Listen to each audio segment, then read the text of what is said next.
আপনারা অনেক দিন ধরে দেখতেছেন যে আমার মন খুব খারাপ। মন খারাপের কারণ কি? মন খারাপের কারণ কি জানেন? আমি একটা পোস্টে বলেছিলাম আর কি অনেকদিন আগে যে মা না থাকলে বাবা হয়ে যায় তালই। আর এটা বলেছিলাম কারণ আমার শ্বশুর, আমার যে শাশুড়ি সে কিন্তু নেই, মারা গিয়েছে। তো আমার শ্বশুর আরেকটা বিয়ে করেছে।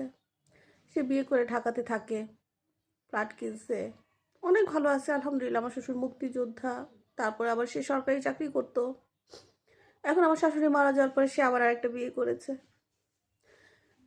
এখন সেই বউ নিয়ে আছে, ভালো আছে, আমাদের কখনো খোঁজ খবর নেয় না। আমার আমার যে ছেলে মেয়েগুলো আছে কখনো কিন্তু খোঁজ খবর নেয় না, বা আমার হাজবেন্ডকে কখনো ফোন করে না। ফোন করলেও কখনো জিজ্ঞাসা করে না যে তোমার বউ ছেলে মেয়ে কেমন আছে।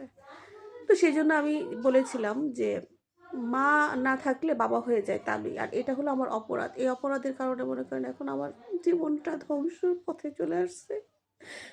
এই একটা কথার কারণে। আমি তো সত্যিই বলেছিলাম, বলেন, আমি কখনো মিথ্যা কথা বলি না। যে আমার শ্বশুর তো কখনো আমাদের খোঁজ খবর নেয় না। ঢাকায় ফ্ল্যাট কিনেছে, আমার সব শাশুড়ির নামে লিখে দিয়েছে।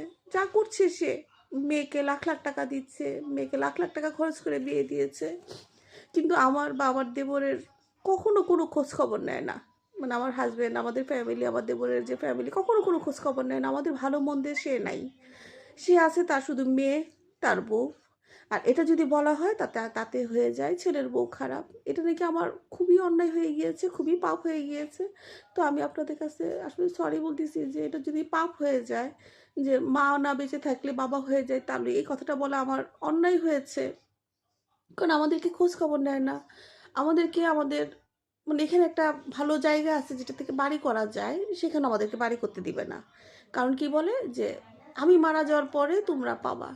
তাহলে আমি মারা যাওয়ার পরে তোমরা পাবা, তাহলে ফ্ল্যাটটা কেন এখন সে বউয়ের নামে লিখে দিয়েছে? মানুষ তো জানে, তাই না, যে সৎ মার নামে সম্পদ লিখে দিলে আগের সন্তানরা মার সম্পদ পায় না, সেটা পাবে শুধু একমাত্র মেয়ে।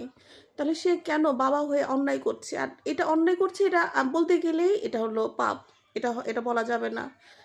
অন্যায়কে অন্যায় আর ন্যায়কে ন্যায় বলা, এটা হলো আমাদের নবীজির শিক্ষা, যে অন্যায়কে অন্যায় বলো, ন্যায়কে ন্যায় বলো, তাই না?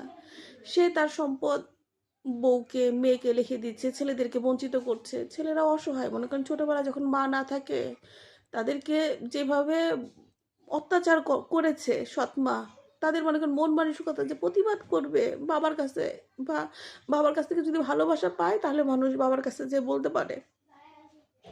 তারা তো মনে করেন বাবার কাছে সেই ছত্র ছায়া পায় নাই, তাই বাবার কাছে বলতেও পারে না যে বাবা এটা তুমি করতেছো কেন, বা আমাদেরকে তুমি বাড়ি করার পারমিশন দিচ্ছ না কেন।